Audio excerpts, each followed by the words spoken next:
건배. 요즘에 제가 30대가 넘어가면서 좀 많이 달라진 게 친구들 만나면 좀 이제 얼굴을 이렇게 제가 이렇게 보거든요. 뭐 이게 잘생겼다 못생겼다 이런 거가 아니라 아저씨가 됐냐 안 됐냐가 굉장히 이제 애들 차이가 많이 생겼습니다. 어떻게 하면 덜 늙어 보일 수 있냐 이런 걸 그제서야 물어보는데 그런 얘기 할 건 아니고 요것만 안 해도 덜 늙어 보일 수 있다. 가능하면 좀 생활 속의 습관이나 좀 쉬운 것들 모두가 할 수 있는 것들 위주로만 좀 얘기를 해보려고 하고요. 연예인분들 중에는 주우재님이나 박정민님 30대 후반 40대 초반 그 정도 되는데 그 나이로 절대 안 보이시잖아요. 그 정도 저속노화는 이제 해볼 수 있다 이겁니다. 일단 첫 번째로 필수라고 생각하는 거는 스트레스가 진짜 생각보다 되게 큰 것 같다. 최근에 원래 이제 안 그랬던 형님인데 1년 정도 힘든 일과 스트레스를 되게 많이 받고 얼굴이 한번 훅 가셨다고 하더라고요. 그래서 사실 스트레스가 뭐 호르몬적으로도 당연히 뭐 노화촉진 이런 얘기도 있지만 진짜 중요한 건 이제 잠을 조금 많이 못 자게 되고 그러면서 이제 막 폭식도 하게 되고 막 술도 많이 먹게 되고 뭐 담배도 피게 되고 모든 안 좋은 습관들의 시작이 이제 스트레스라고 생각을 하거든요. 천천히 늙기 위해서는 일단은 스트레스 관리가 좀 중요할 것 같다. 제가 그래도 신경 쓰는 게 있다면은 제 생활이 무너질 정도로 스트레스 받으면서 일하지는 않아요. 저 일 진짜 많이 하거든요. 이건 도저히 못 버티겠다 하는 것들은 하지 않습니다.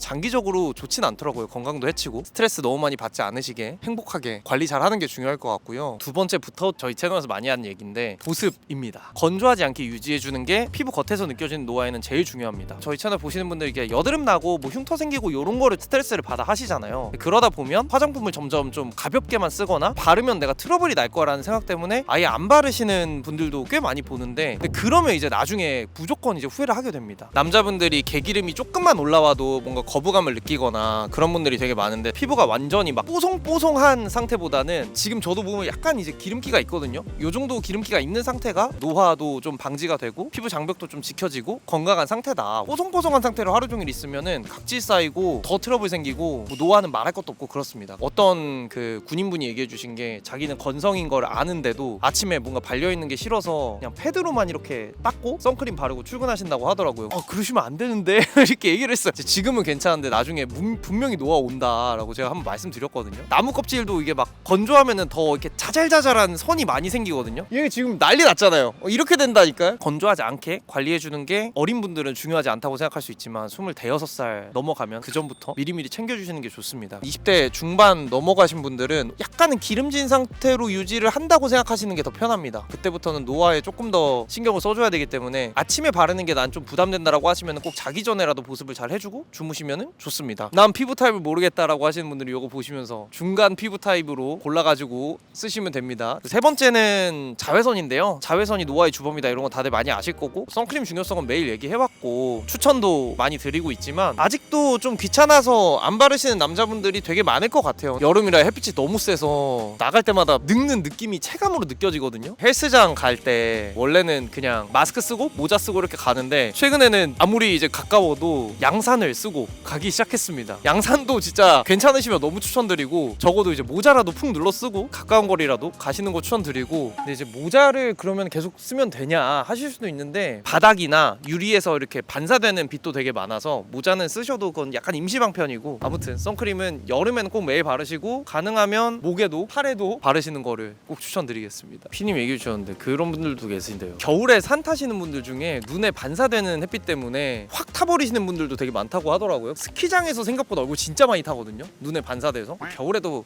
발라야 되네요. 이건 근데 제가 확신하는 게 피부과 레이저 몇백만 원짜리 하는 거보다 그냥 선크림 진짜 1년 열심히 바르는 게 훨씬 효과 좋아요. 제 주변에 이제야 물어보는 애들 있거든요. 선크림 뭐 써야 되냐고? 넌 늦었다. 장난이고 제가 선물 많이 하고 있습니다. 이제 여기까지가 딱 필수라고 생각하는데 이건 사실 많이 아실 거예요. 뚝배기가 중요합니다. 머리를 무조건 지켜야 됩니다. 남자는 머리가 벗겨지는 순간 이제 바로 늙어 보이거든요. 뭐 심으면 되지 않냐 하는데 이제 800만 원 정도 쓰실 수 있으면 그래도 되는데 솔직히 오바잖아요. 미리 약을 먹고 관리하는 게 훨씬 낫고 20대는 잘 모르실 거예요. 근데 30대 초반만 돼도 제 친구들 벗겨진 애들 진짜 많고 30대가 되면은 소개팅을 받잖아요. 근데 이제 남자분들이 머리가 벗겨져 있으면 사진에서 거의 잘립니다. 슬프지만 진짜 꼭 관리하시고 약 먹으면은 뭐 성욕이나 이런 거 관련해서 고민하신 분들도 있을 텐데 제가 의사는 아니라서 뭐 의학적인 상담을 하는 건 아니지만 저의 경험담을 말씀드리면 초반에는 약간 그렇게 느껴지기도 하는데 6개월 정도 먹으면은 다 익숙해집니다. 나이 때문에 그런 건지 뭐 그냥 일 때문에 피곤해서 그런 건지 좀 구분이 불가한 것도 있고 제 주변 친구들도 대부분 별로 그렇게 느끼진 않더라고요. 그리고 그거보다는 머리가 훨씬 중요하다. 제가 용닥터님인가요? 그분 영상 되게 많이 보는데 탈모약 부작용이 처음에는 다 그렇게 좀 느끼긴 해도 1년 정도 지나면 대부분 정상화된다는 연구가 있다. 분명히 사람마다 다를 수 있기 때문에 전문의 상담하고 드시는 게 당연히 좋겠지만 드실 거면은 하루라도 빨리 드시는 게 꾸준히 드시는 게 정말 중요합니다. 스트레스, 보습, 자외선, 머리 요거 4가지만 좀 지키고 지내셔도 주변 친구들 중에 상위 한 20% 최소? 이 다음부터는 하면 좋다. 상위 20%에서 5%까지 올라갈 수 있는 그런 것들인데요. 체중 관리. 마른 사람이 좀 젊어 보인다 이런 것도 있지만 한번 확 쪘다가 한번 확 빠지면은 그때 갑자기 피부가 탄력을 확 잃는 것 같더라고요. 유지어트 하시는 게 제일 좋은 것 같고 가능하면 근데 이제 체지방이 너무 많은 상태에서 유지하는 것보다는 조금 없는 상태에서 유지하는 게 훨씬 좋잖아요. 한 100kg 넘었다가 확 빼신 분들 보면은 이제 뱃살이 이렇게 막 살 빼도 약간 늘어져 있는 그분들은 좀 이제 차이가 크니까 확 보이는 건데 얼굴에도 그게 없진 않거든요 당연히. 그래서 얼굴 살 확 쪘다가 확 빠지면 당연히 이제 처질 수밖에 없으니까 체지방은 어느 정도 건강한 선에서 계속 관리하시는 게 좋을 거고 두 번째는 손이 생각보다 되게 빨리 노화가 옵니다. 팔은 여름에만 내놓는데 손은 사시사철 내놓고 다니는 부위잖아요.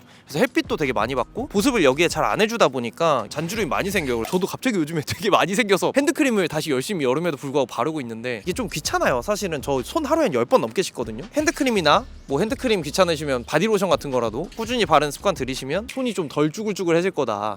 선크림도 가능하면 아침에 나올 때는 손에 좀 바르고 나오시는 거 추천드립니다. 저도 팔 바를 때 이렇게 같이 바르거든요. 그리고 세 번째는 단 거 많이 드시면 진짜 노화 바로 옵니다. 그 정의원 선생님 유튜브 같은 거 보고 하면은 노화를 가속화한다 이런 연구도 있고 요즘 메가커피 유행하는 컵빙수, 수박 주스, 아샤추, 바닐라 라떼 기본적으로 살도 많이 찌고 인슐린 분비 늘어나고 이러면은 피부 트러블에도 되게 안 좋아요. 염증도 많이 생기고 그리고 그걸 또 회복하면서 몸이 체력을 쓰기 때문에 또 노화가 생기고 저는 사실 체질적으로 잘 안 땡기는 스타일이라 많이 먹진 않는데 저희가 이거 찍으려고 찾아봤는데 1일 제한 당류가 100g인데 메가커피에 컵빙수 보니까 거기 당류 86g이더라고요. 그건 정말 안 돼요. 큰일 납니다. 제가 수박 주스에 설탕 안 넣어서 먹으면 되는 거 아닌가 해가지고 그거 찾아봤는데 그것도 27g인가? 뭐 그 정도 들어있어가지고 한 잔 먹고 안 먹었습니다. 제가 요즘에 조금 찾은 대체제 드림 카카오 82%짜리가 있어요. 다크 초콜릿이죠. 한 알에 당류가 1g도 안 되거든요. 근데 꽤 단맛도 나고 먹으면 좀 약간 하이퍼 되는 게 있어서 단 거 땡길 때 저는 그거 많이 챙겨 먹는 편이고 요즘에 뭐 저당 아이스크림이라고 나오는 것들 중에도 뭐 말티톨이다 해가지고 뭐 가짜 제로다 뭐 이래서 혈당 올린다 이런 것들도 있어서 그런 거는 좀 주의해서 찾아보시고 드시면 좋겠고 근데 그것도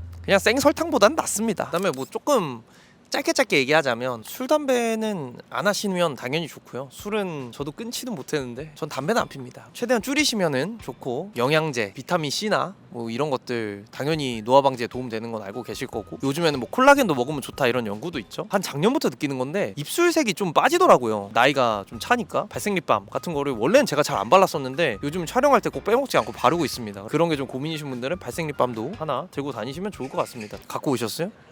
그럼 발라야 되겠다. 미니 거 이거 잘 쓰고 있고요. 그러실 수도 있어요. 뭐 안 늙으려고 그렇게까지 해야 되냐. 근데 이제 그렇게까지 해야 되느냐는 다 뺐거든요. 요 정도는 다 진짜 기본적으로 생활에서 할 수 있는 거니까 꼭 다 같이 지켜보셨으면 좋겠고 이게 지금은 모르겠지만 한 5년 뒤에 그때는 몰랐던 저의 친구들 5년이 지나 지금 저에게 물어봅니다. 지금 그냥 미리미리 하는 게 이득이에요. 혹시나 안 하고 계신 게 있다면은 꼭 한번 해보시는 계기가 됐으면 좋겠습니다. 저는 햇빛이 들어와서 떠나보도록 하겠습니다. 알겠어요.